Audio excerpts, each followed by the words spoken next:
are officially tuned into the Millennial View podcast, people. Welcome aboard. I am your host, Sprint Ravers. Be sure to like, share, subscribe, drop a comment below, people, because it is important to have that discussion with your friends.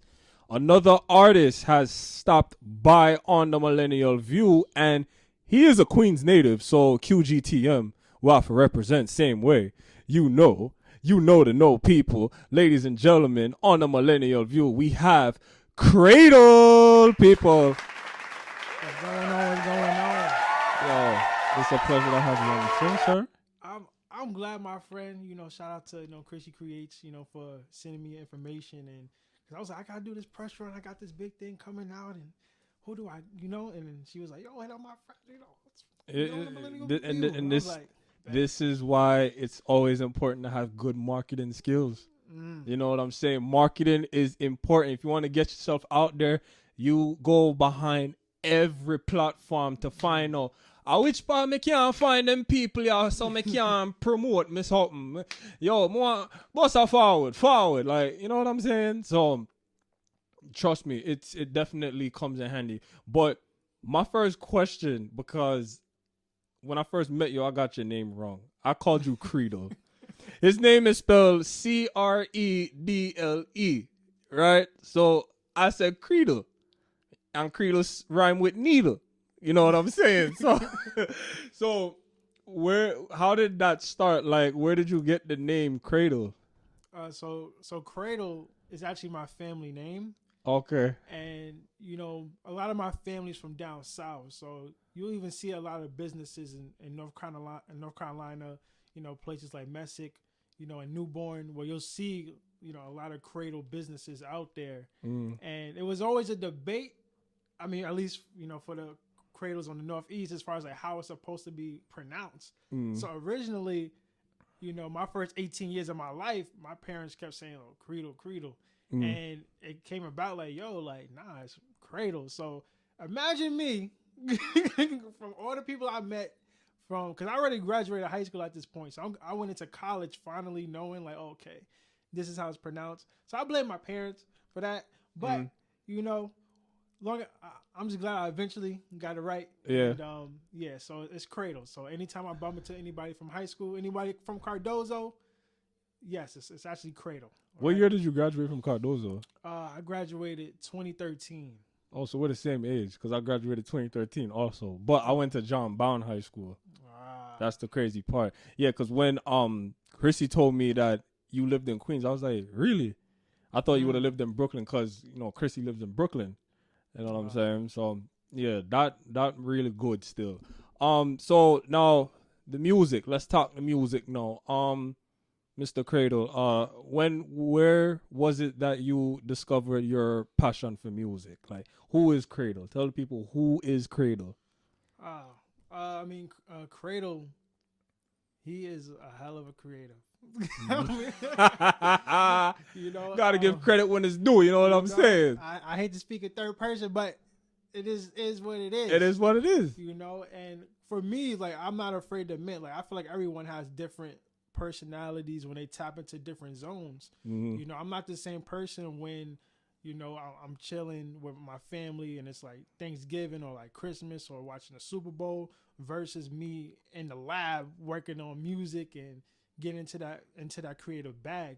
So it's like I have different names for different situations. So Credle to me is the music the music genius, the entrepreneur, the business mind, and pretty much he's just the soul of Credle Entertainment and the face of Credle Entertainment, and making sure that it's seen in the best light possible, and making sure that people across the world know what that brand is and who we are. Absolutely. So did you always see yourself becoming an artist from when you were younger? Like, did you always see that? Did you claim, like, from a young age that I want to do music? The crazy part, no. My first passion was basketball. Okay. And I've been, for anyone that knows me, I've been ranked from the age of 11. I mean, look at his bag right here. It gave me like a basketball player vibe, because I always see basketball players when I was in school with Nike bags. Yeah. Just like that one. That's actually my college team bag too. Got you. So I played up from the age of 5 all the way through college. Okay. So it was more like a hobby. Like I had those parents. I grew up in the church, and they was like, "Listen, you gonna be on the usher board, or you gonna be on the choir." And to me, the usher board just seems so like military, and it's just like. Like the way they would just march in church, I was just like, it's smooth. You know what I'm saying? Like with the march, and then they march in place. I was like, that's smooth. But I saw how they used to get, treated in the back. The little kids, they wasn't built for that. So I was like, it don't seem too much fun over there. So I was like, let me just go to the choir. And, my father, gospel singer, Patrick Credle. Mm-hmm. So it was, pretty much a lot of the genes I got as far as musical ability, I know came from him. Mm-hmm. But yeah, honestly, I didn't start growing the passion to actually, do it seriously until midway through high school. So I was like, okay, I can actually pretty solid. I could, and I started with poetry. So I mixed the singing ability that I had between going to church and being in choruses and choirs, in school, and then pretty much combining that poetry, ability that I have. To write, and I just pretty much gelled the two, and then, in college, I pretty much decided to take it really serious, my sophomore year of college. So, about 2014. So so we're 7 years strong, man, and I'm in a whole different bag. No, absolutely. Whole different bag. Yeah.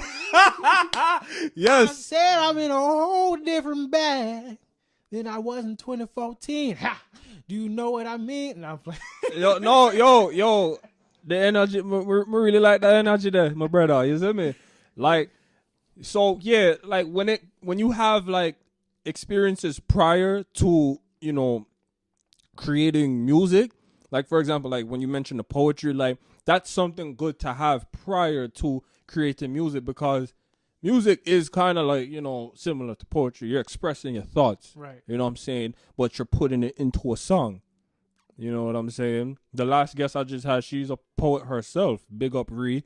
Yeah, like it's just a form of art. You know what I'm saying? Now, I want to talk The Chase. Yes. Beautiful track. Very beautiful track, sir. Thank you. Congratulations on that.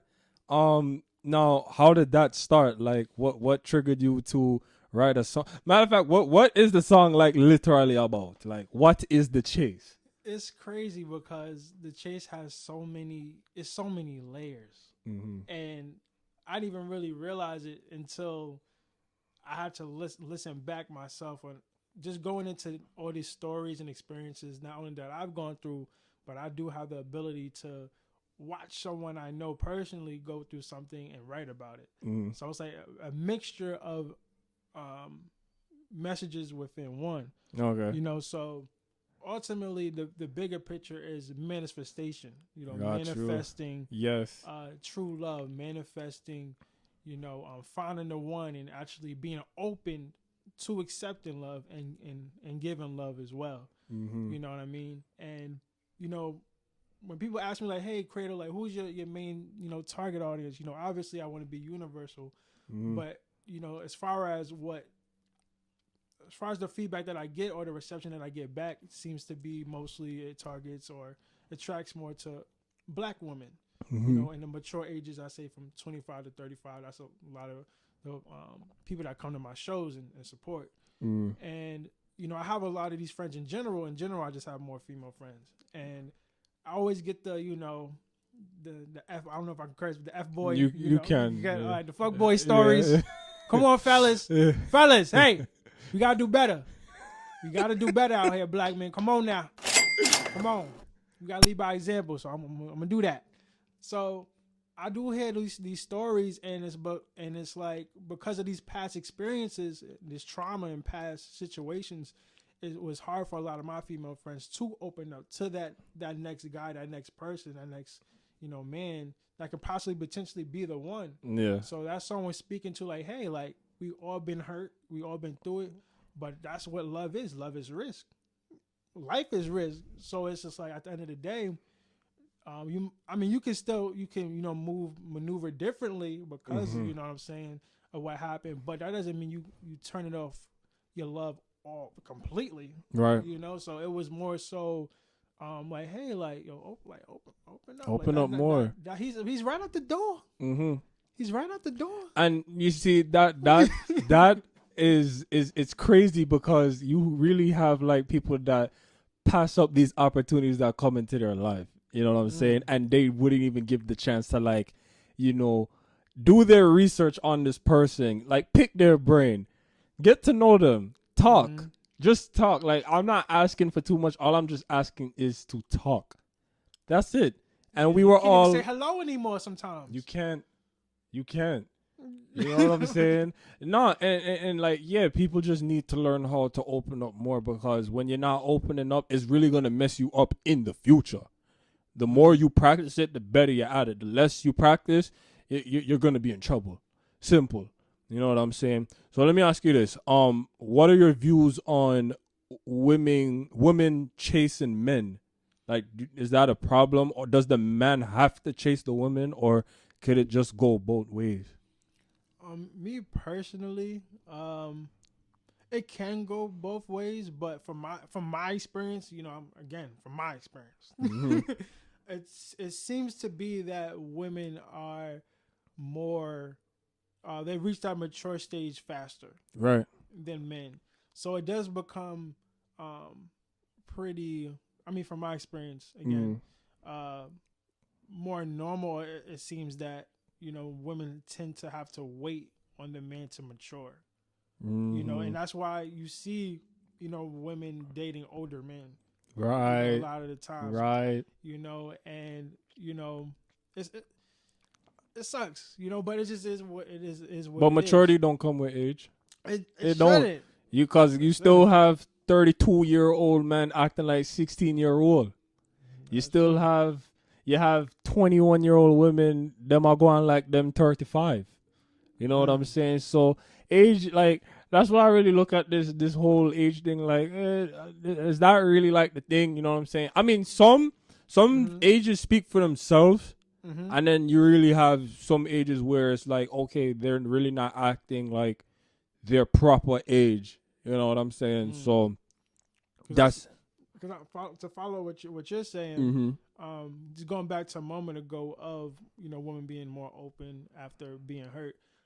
Do you feel, in your experience, when a man gets hurt, do you feel like 9 times out of 10 it takes them longer to open up again for love with a woman relationship? Or personally, it should take some time for them to open up, because once you get on a saddle, you shouldn't get right back on it.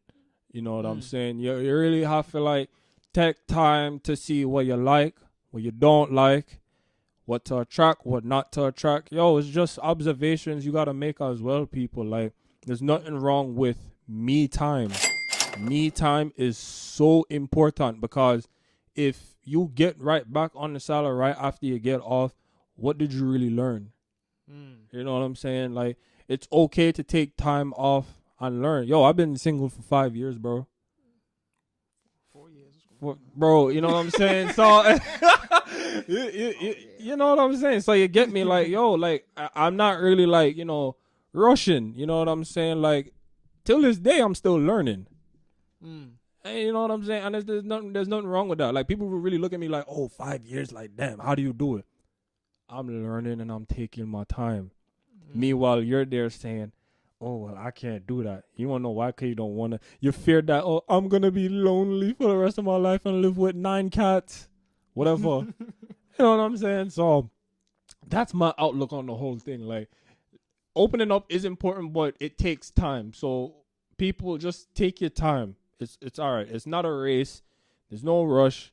You will find that person, but just learn as you go along the way. That's it. So now, I want to go back to the music now, right? Yes. So the current state of music, we all have to go through transitional changes when we are, putting out our passions. So do you feel like the music industry Do you feel like it's dying, or do you feel like it's getting better? Like, do you think things are going left when they shouldn't be going left? What is your take on that?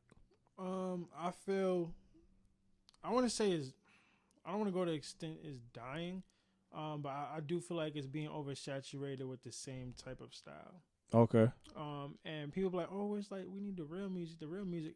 People still are making real music out there. It's just I feel like it's not being advertised to to the masses. Right. As much as it should be. So when I'm in my creative process, my thing is how can I create a fusion, and I feel like I've done that with the Chase.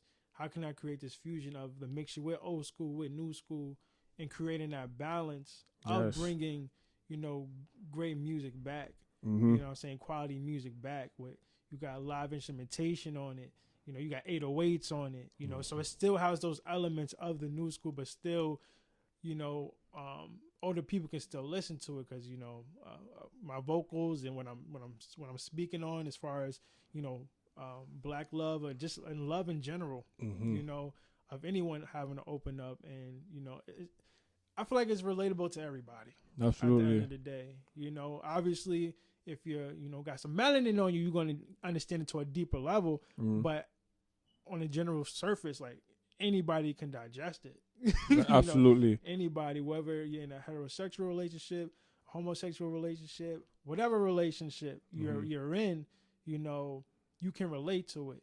You know what I'm saying? So I do my best to be, universe, and making sure that my message can be received and digested by all people, of all colors, sexual orientation, however you present yourself as, that you can relate to Credle Entertainment, and that's always the mission. So I felt like with the Chase, that was tastefully done through the not only the actual record, but the how smooth the music video is as well. With that grown and sexy look. You know what I'm saying?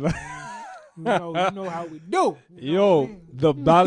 So to piggyback on what you said about a balance of old school and new school, that's the exact vibe that I got when I listened to the song. I was like, yo, the beat kind of gave me like a 80s kind of vibe, you know what I'm saying? Like, it was something that I was like kind of tapping my foot to, you know what I'm saying, and just snapping my fingers. I was like, yo, we about that feel good music. Yeah, exactly. I was like, and then it's like, and you got sections like, obviously I show the range of my vocal ability, that I believe maybe surprised some people, but at the same time in sections with so many beat switches, like, okay, now I'm rapping now, so it's just like I'm giving you everything you want. What else do you need? I got it. Did you ever see yourself rapping at one point? I saw myself, but it's crazy because people are like, oh, he's a rap. I honestly just label myself as a music artist because I just do what's needed, and however I feel is how I'm gonna express it. So if I feel like rap is needed, that's what I'm gonna do. If I need to sing, that's what I'm gonna do. If I need to do both, then I'm gonna do both. But what I did envision myself is, performing. I always wanted to be what I'm doing. I always wanted to do what I'm doing now, which is not only being an entertainer, but performing in front of masses. Like, I be in my room, like, pretending it's BET and Grammys.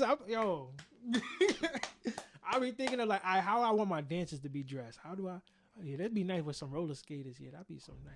I can't give you all the gyms. I don't want y'all stealing my stuff. But these are the things I do, envision, major performances and just impacting the world as much as I can. Yeah, and again, like, you're manifesting that, this whole BET Grammys, because I'm pretty sure in a couple of years you do see yourself winning a Grammy. I right? Definitely. I know that's the goal. Please tell me that's the goal. Please tell me. Because remember this day, April 17th, right? Or originally June, because that's when the episode going to come out. But yes, remember this day, he's going to be a Grammy Award winning artist, recording artist, Credle people. And he was on the Millennial View. Alongside yours truly, Sprint Real Vaz. You see me? Yes, Mm-hmm. So, growing up, did you have any music influences? Like, who did you listen to growing up? it's crazy because people are like, where's this like old school feel come from? Mm-hmm. So when I was in kindergarten, y'all, when it was nap time, yeah, I remember that. When it was nap time, they would always leave WBLS on. 107.5. They will always leave. They will always leave WBLS on for us to like go to sleep. And going to sleep, I would hear smooth operator.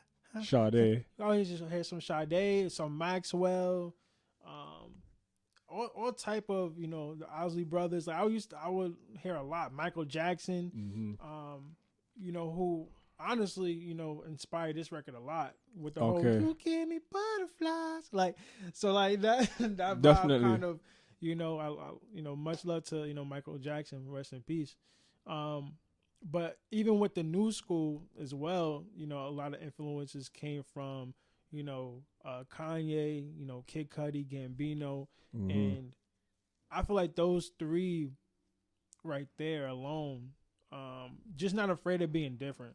Mm-hmm. Especially Kid Cudi. Like he's always experimenting. He's always just looking to improve himself every time, and I feel like he built the blueprint for a lot of artists. Got And you. I felt like I've been listening to Kid Cudi since '08, and I feel like the last 5 years, I feel like he just started really getting his just due. But it's like I knew for a long time. I already appreciated everything that he's done in this industry. Mm-hmm. So I'm a manifest a collaboration. I'm a manifest that. But even even the new school or the newer artists I saw now, your Victoria Monets, your Lucky Days. I mean it's crazy. So the drummer, Mm-hmm. um, for Lucky Day when he was on tour is actually the same drummer that I had on the Chase No way. record. Really? So yeah, You're lit. I pretty much You're the lit. same the same musicians that he has I have access to. So it's like Wow.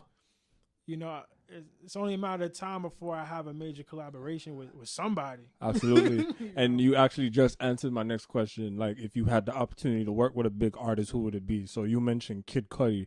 Do you have any other names that you would work with? Oh yeah, I got a ton. I love working with people, and again it comes from the basketball side of, working with a team and knowing that you have to, work with one another to get to the promised land. So I always had that teamwork mentality embedded in me. Right. So, again, the first three, Kid Cudi, Kanye, Gambino, Big Sean, Drake, I think Travis Scott, Don Toliver, Victoria Monet, Lucky Day, K Tronada. I would love to do K Tronada. That would be dope. Yeah, he's a popular Vibe. one that everyone is feeling these days. I'm seeing this name a whole lot. Yeah. A whole lot. And I learned of Kitronada I want to say 2016. That's when I learned of him. And then now it's like his name is just out there more and more and more. I'm like, oh, so people know Kitronada. That's cool. Because what's the common one? I wanna be your girl. You know that one, right? Yeah. I ain't gonna. I listened to that last album, Bubba. That joint is a bop all the way through, and it's like, dang, like listening to those sounds, I was like, I can picture myself getting on one of these records right here. Yeah. These joints right here. I can picture myself, but well, I feel like it would be dope to work with someone like that. But yeah, I have a whole bucket list of other artists I would love to work with, but definitely those artists for sure. True. So now, to wrap it up, what is next for Cradle? What is next? We on world tour, you feel me? World tour, Check in. We doing big things out here.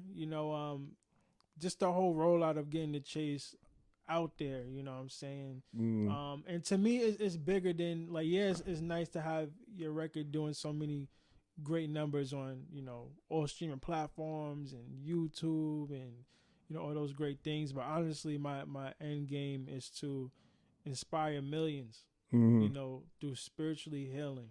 You know what I mean? And it's a blessing when you have people DMing me saying like, hey, like your song or your morning posts, and that's what I do too. Definitely want to follow me on Instagram. Watch his lives also, because his lives are also a good watch. So yeah, watch his lives. Definitely tune into my Instagram at I am Credle, because I love to do morning, you know, motivational, you know, stories where it's like I'm always about spreading love, positivity, you know, whatever issues or struggles you're going through, you just know it's temporary. Like it's temporary. Like there's no way it's gonna, like the weather. Like when it rains, it's gonna rain all the whole week. Is it gonna rain for a week straight? Is it gonna wait? It's not. The sun is eventually gonna shine. So it's like whatever your struggles are, it's the same thing. Like the sun is eventually gonna come out. It's eventually gonna come out, and it's like that's the mentality that I've been having from a kid. As you should. You know, so that's what's next. You know, I mean, not even next. That's what we're doing. That's what you're doing. Is spreading love, positivity, and it's a blessing for people to be like, hey, like your morning message, you know, pushed me to get out of my bed. I was in depression for like, you know, a week or something, or this got me through this situation. So if I can spread positivity and motivation, whether it's through the music, you know, I speak on mental health. That's on my Lone Wolf 2 album. That I go into that heavily about what I personally went through. You know what I'm saying? So whether it's through the music, through social media, that's what it's always going to be about. But as far as in particular, what's next? You know, we got merch. You feel me? You did mention that. Go to CredleEntertainment.com, and that's where everything is. That's where everything is. You know, the music, where you can tap into the Chase and the music video that's out now. You can get merch on there. You know what I'm saying? So, you know, definitely support that. Yeah, we shows and we touring. We outside, man. We outside. That's all I got to say. We outside. We doing shows. You know, we doing interviews. We out here. Working hard. That's it. Yes, sir. I just want to congratulate you on the Chase and the success that you've been putting out for the past 2 years, past 3 years. I don't know if I'm off with my tracking, but I mean, that's when I started picking up steam. Yeah. I've been doing it for 7 years, but I've been picking up steam the last several years. Yeah, definitely. Big congrats on that. You know what I'm saying? Black excellence on the horizon. Once again, I love to see it. You know what I'm saying? My kings, my queens out there. You know, I love to see it. You know what I'm saying? Now, Credle, tell the people where they can find you on social media. Yeah, so you can follow me on social media at I am Credle. That's I am Credle. Come on, y'all know what the vibes. And that's on Instagram. That's on TikTok. That's on Twitter.